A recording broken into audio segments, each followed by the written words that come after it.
Hello everyone, this is CA Shikhar Tulsian and I am back with another video on my YouTube channel. In this video, friends, will be talking about the full details of CA Foundation course. In my previous video about the CA roadmap, जिसमें मैंने discuss किया था CA बनने तक के लिए आप लोगों को कौन कौन से एग्जाम्स देने होंगे एंड क्या प्रोसीजर है, तो उसी सीरीज में ये नेक्स्ट वीडियो है. जैसा कि मैंने उस वीडियो में बोला था कि I will be discussing in details about the CA foundation course. तो इस वीडियो में हम फुल डिटेल में बात करेंगे and Jammu and Kashmir and eastern states के स्टूडेंट्स के लिए एक बहुत ही बड़ी न्यूज़ है, वेरी बिग गुड न्यूज़. तो प्लीज़ इस वीडियो को पूरा देखिएगा सो दैट आपको फाउंडेशन कोर्स का फुल डिटेल आपको समझ में आ जाए.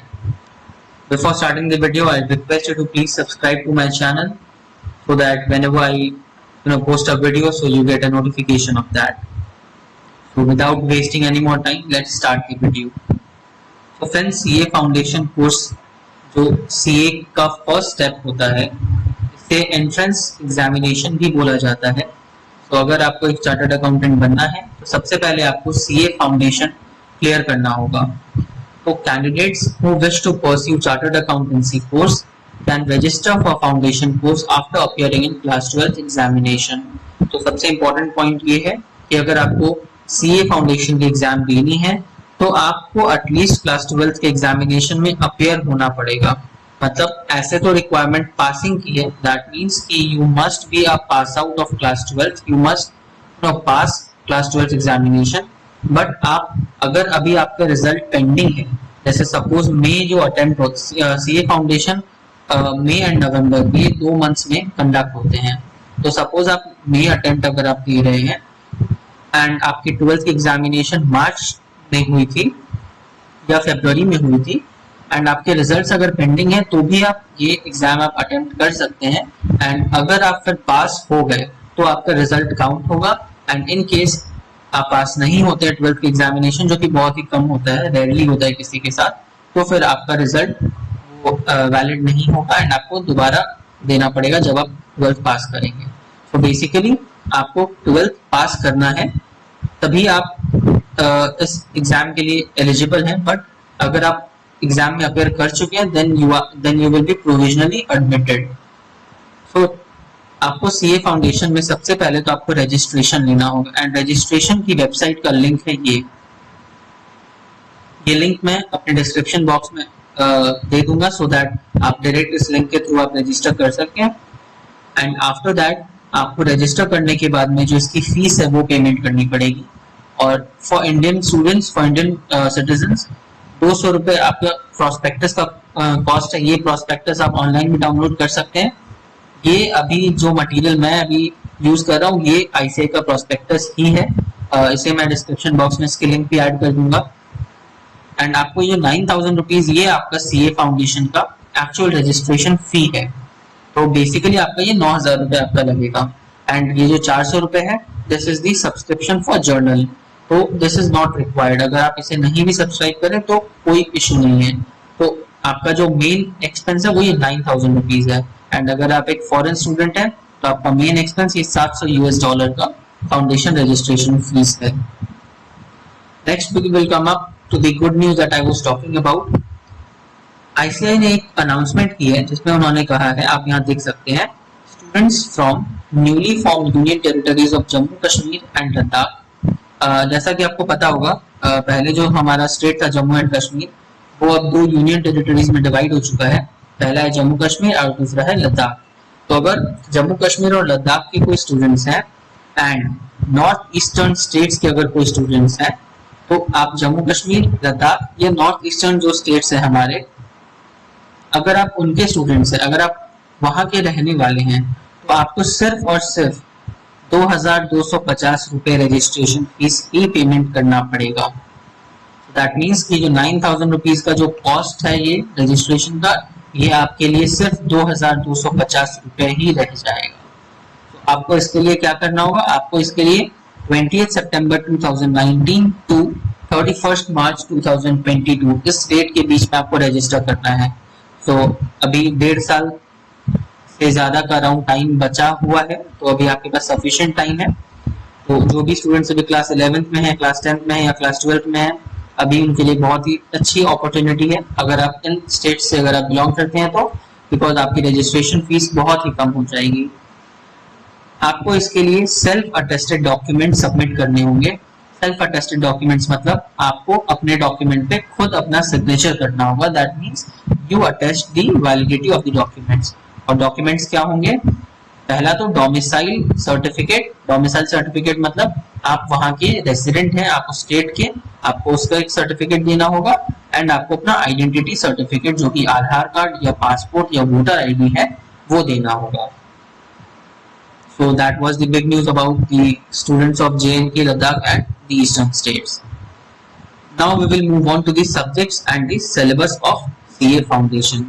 तो इसके लिए मैंने एक एनालिसिस भी किया है जिसमें जो कि मैं आपको ये दिखाऊं।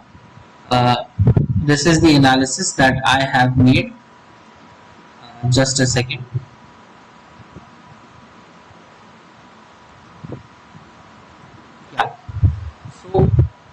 सीए फाउंडेशन में टोटल 4 पेपर्स होंगे। आपको 4 एग्जाम देने होंगे, 100 मार्क्स ईच, तो टोटल 400 मार्क्स हो जाएगा। एंड सब्जेक्ट जो है, जो पहला पेपर होगा आपका वो होगा principles and practice of accounting. तो बेसिकली ये अकाउंट्स हुआ। तो पहला पेपर आपका 100 मार्क्स का अकाउंट्स का होगा and this paper will be subjective, मतलब इसमें आपको प्रॉपर आंसर्स लिखने होंगे जैसे आप अपने क्लास 11-12 के एग्जाम में लिखेंगे। सेकेंड पेपर जो है वो आपका होगा business laws and business correspondence and reporting का। तो बिजनेस लॉज ये जो पेपर है ये बेसिकली लॉ में डील करता है, जो आपका लॉ का सब्जेक्ट है वो होगा ये। This will be of 60 marks and business correspondence and reporting this will be of 40 marks. तो इन टोटल 100 मार्क्स का पेपर होगा। मतलब ये वन सेटिंग में ही होगा, 2 सेक्शंस डिवाइडेड होंगे, सेक्शन ए में बिजनेस लॉ, सेक्शन बी में BCR. So this will be of 100 marks again and this will be again of subjective nature. तो थर्ड पेपर आपका होगा वो 3 सेक्शंस में डिवाइडेड है। ये बेसिकली मैथमेटिक्स ही है बट 3 सेक्शंस में डिवाइडेड है। पहला सेक्शन है बिजनेस मैथमेटिक्स, जिसमें आपको इंटीग्रेशन, डिफरेंशिएशन, रेशियो, प्रोपोर्शन, इस टाइप के जो चैप्टर्स हैं वो आएंगे। सेकंड पार्ट है logical reasoning and third part है स्टैटिस्टिक्स। तो बिजनेस मैथमेटिक्स 40 मार्क्स का है, logical reasoning 20 marks and statistics 40 marks and accumulate to 100 marks again। लेकिन ये जो पेपर 3 है ये आपका ऑब्जेक्टिव होगा। दैट मींस आपको इसमें एमसीक्यू क्वेश्चंस पूछे जाएंगे। 1 मार्क्स ईच एमसीक्यू क्वेश्चंस होंगे एंड 0.25 नेगेटिव मार्किंग होगी। दैट मींस अगर आप एक क्वेश्चन सही करते हैं तो आपको 1 मार्क्स मिलेंगे एंड अगर आप एक क्वेश्चन गलत करते हैं देन आपका 0.25 मार्क्स डिडक्ट हो जाएगा। And the last paper, the fourth paper, is again divided into 2 sections. Section A is business economics, that is basically the economics, and the section B is business and commercial knowledge. Business economics 60 marks का है and business and BCK 40 marks का, in total 100 marks, and this will again be objective nature. इसमें भी आपको MCQ and the same rule follows. 1 marks for each correct answer and 0.25 will be deducted for each incorrect answer. So now friends, we will be discussing in details about the subjects. तो syllabus क्या है, आपके कौन कौन से chapters covered होंगे। तो अगर हम सबसे पहला पेपर जो हमारा अकाउंटेंसी का है अगर उसके बारे में बात करें तो क्लास 11 के बुक्स में, अकाउंट्स के बुक में जो भी आपके जो बेसिक जो आपके थियरी चैप्टर्स थे जैसे accounting concepts, principles, conventions, the basic terms, accounting policies, accounting standards, ये सारे जो आपके बेसिक चैप्टर्स थे ये रहेंगे। देन फिर आपका बुक्स ऑफ अकाउंट्स कैसे बनता है, trial balance, rectification of errors, bank reconciliation statement. Next जो एक चैप्टर है ये inventories. This is a new edition जो आपका क्लास 11 या क्लास 12 में नहीं है। तो इन्वेंट्रीज ये चैप्टर आपके लिए न्यू रहेगा। Next will be concept and accounting of depreciation जो आप क्लास 11 में पढ़ चुके हैं। Next is special transactions, bills of exchange and promissory notes, ये आप क्लास 11 के सिलेबस में पढ़ चुके हैं। Sale of goods on approval और return basis, this will be a new topic for you. Again consignments, average due date and account current, these topics will be new but these are very simple topics. Consignment is little bit difficult but it is very important also and अगर आप proper guidance लें तो आपको ये chapter बहुत easy लगेगा. The next chapter is final accounts of sole proprietors. This you have studied in class 11th. Next है आपका पार्टनरशिप, जिसमें आप पार्टनरशिप के फाइनल अकाउंट्स के बारे में पढ़ना है, and admission, retirement, death of partner including the treatment of goodwill, and introduction to LLPs and distinction of LLP from partnership. तो I guess this is mostly a theory part. Part 1 and Part 2 आपका class 12 में पढ़ा हुआ है. Part 3 will be new for you, but I guess it will be mostly theory part only. Next is financial statements of not for profit organization. ऐसे तो ये chapter आपके class 11 के सिलेबस में रहता जरूर है, but most of the schools ये चैप्टर पढ़ाते नहीं है. सो आई गेस आपके लिए ये भी एक नया पढ़ने का रहेगा. And the last chapter in the accountancy syllabus will be company accounts. तो शेयर्स डिबेंचर्स के आप अकाउंटिंग आप कर चुके हैं ऑलरेडी क्लास 12 में, शेड्यूल 3 वगैरह. सो this will be the part for company accounts. So that was for accountancy paper 1. Now we'll move on to paper 2. Paper 2, as I said, consists of 2 sections. Section in business law, which is of 60 marks. So in business law, you will mainly be taught about the Indian Contract Act 1872. There are total 5 chapters. That means 5 laws. तो पहला जो आपका act है वो है Indian contract act. This is the most important chapter of CA foundation course. ये आपका more than 70% और शुड आई से 60% से ज्यादा कवर करता है ये आपका लॉ का सिलेबस. सबसे बड़ा ये एक्ट है. फिर आपका सेल ऑफ गुड्स एक्ट, फिर आपका Indian partnership act, this is a very small topic. फिर है LLP act, this is also very small topic. And the last one is the companies act 2013. Friends, ऐसे तो companies act 2013 बहुत बड़ा act है. CA final and CA inter के students के लिए बहुत ज्यादा वास्ट सिलेबस होता है इसका. बट फॉर CA फाउंडेशन जो आपके बेसिक्स जो आपके बहुत ही मतलब it will mostly cover around 5 to 10 pages only. तो आपका जो सबसे मेन इंपॉर्टेंट एक्ट हो गया वो Indian contract act and sale of goods act हुआ. एंड बाकी के 3 एक्ट बहुत ही छोटे छोटे हैं. Now will move on to the part B, section B, that is BCR, business correspondence and reporting. Friends, this section will be for 40 marks and this is mainly the English. तो English जो आपका English language जो part होती है communication skills, तो basically ये वही रहेगी. इसमें आपको उसी के चैप्टर्स वगैरह जैसे sentence definition, assertive sentence, interrogative sentence, इस टाइप के क्वेश्चंस रहेंगे आपको. वर्ब, ऑब्जेक्ट, एडजंक्ट, क्लॉजेस, ये सब के ऊपर ना आपके क्वेश्चंस रहेंगे. सेंटेंस फॉर्मेशन, ये सब, direct indirect speech, active passive.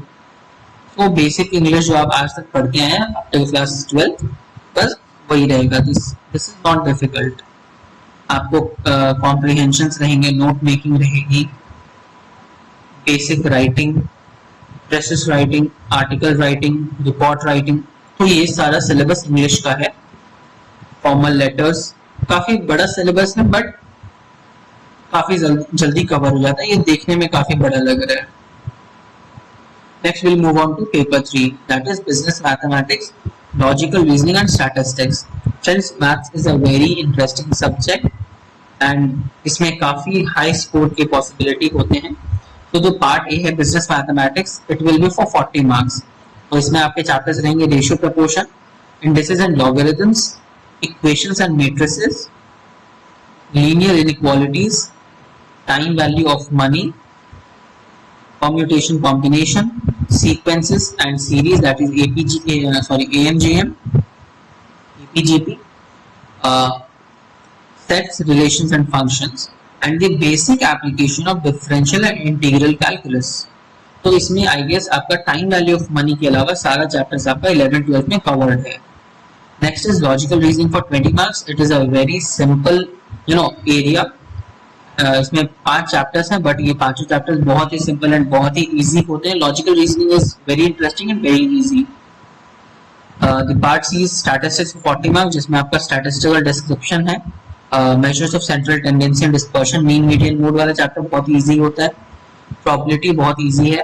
Theoretical distribution, correlation, regression, index numbers and time series. तो ये आपका स्टैटिस्टिक्स का चैप्टर्स हो गया. तो ये सारे भी मोस्टली 11-12 में कवर्ड होते हैं. And the last paper 4 is of business economics and business and commercial knowledge. तो बिजनेस इकोनॉमिक्स का जो पार्ट है पार्ट 1 वो 60 मार्क्स का है एंड दिस आल्सो 11-12 का जो सिलेबस है वही होता है। जैसे आप introduction to business economics, demand and supply, theory of production, theory of cost, price determination, जो आपका perfect competition market, monopoly, monopolistic, oligopoly, ये सारे मार्केट जो आप ऑलरेडी पढ़ चुके हैं, एंड बिजनेस साइकिल्स। तो ये आपका बेसिक चैप्टर्स हो गए इकोनॉमिक्स के। And the last part business and commercial knowledge, this is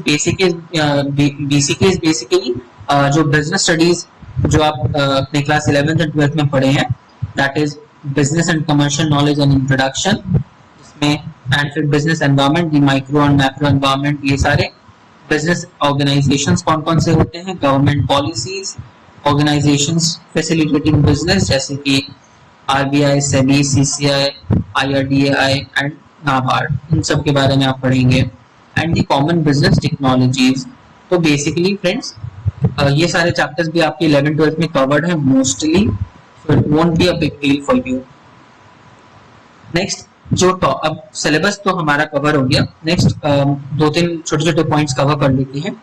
first is admission to foundation examination. तो फ्रेंड्स अगर आपको मई का अटेम्प्ट देना है तो आपको उसके पिछले साल के 31 दिसंबर तक रजिस्टर करना होगा। इसका मतलब अगर आपको मई 2021 में अगर आपको सीए फाउंडेशन देना है तो आपको 31 दिसंबर 2020 तक रजिस्टर करना होगा। एंड अगर आपको नवंबर 2021 का एग्जामिनेशन देना है तो आपको 30 जून 2021 तक आपको रजिस्टर करना होगा। अगर आप नवंबर 2020 का एग्जाम देना चाहते हैं तो उसके लिए डेडलाइन क्रॉस हो चुकी है जो कि 30 जून 2020 थी। आपको पास होना पड़ेगा 10+2 का एग्जामिनेशन, जो मैं वीडियो के स्टार्टिंग में बोल रहा था। अगर आप अपीयर किए हैं then you can sit for the exam, but you will have to pass the senior secondary examination. And आपको एग्जामिनेशन फीस पेमेंट करनी होगी जिस समय में आप रजिस्टर करेंगे।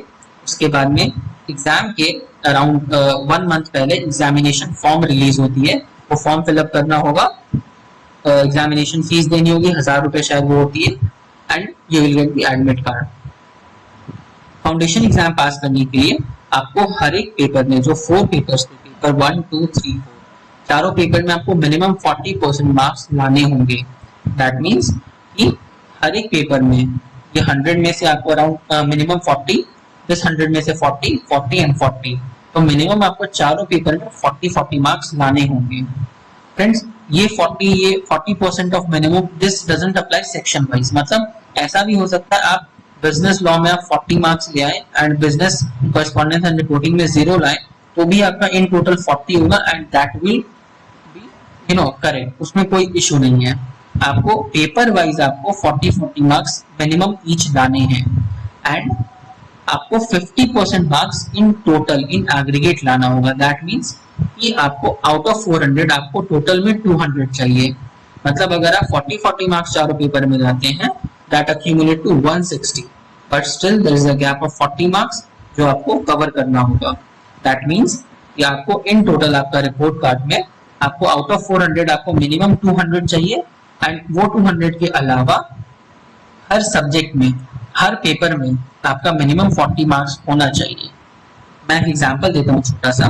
सपोज आपके टोटल में 210 मार्क्स आए हैं, ठीक है, लेकिन आपका जो ये पेपर 3 था मैथ्स, इसमें आपके 38 मार्क्स है, तो आप सीए फाउंडेशन क्लियर नहीं कर पाएंगे।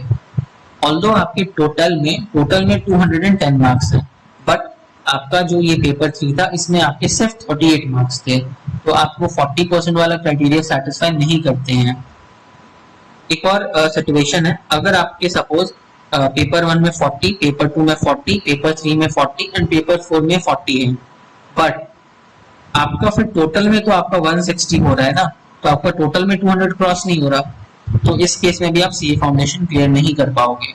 तो सीए फाउंडेशन क्लियर करने के लिए आपको इंडिविजुअल पेपर्स में मिनिमम 40 मार्क्स लाने होंगे एंड इन टोटल आपको 200 मार्क्स लाने होंगे।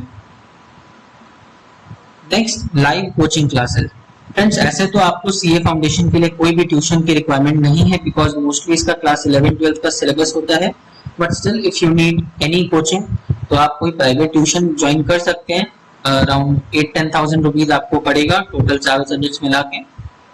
या फिर आप चाहें तो ICAI लाइव कोचिंग क्लासेस भी कंडक्ट कराती है, तो इस वेबसाइट पर आप जाकर के आप लाइव कोचिंग क्लासेस आप ले सकते हैं।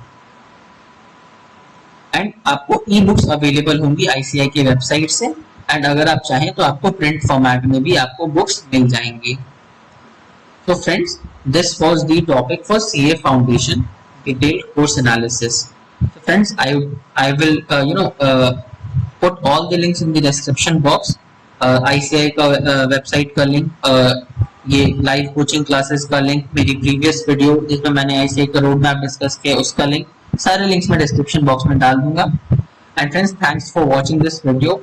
Please subscribe to my channel, because अगर आप लोग सब्सक्राइब नहीं करेंगे then how will I get motivated to make more videos, because directly or indirectly these will help you. Thank you so much everyone.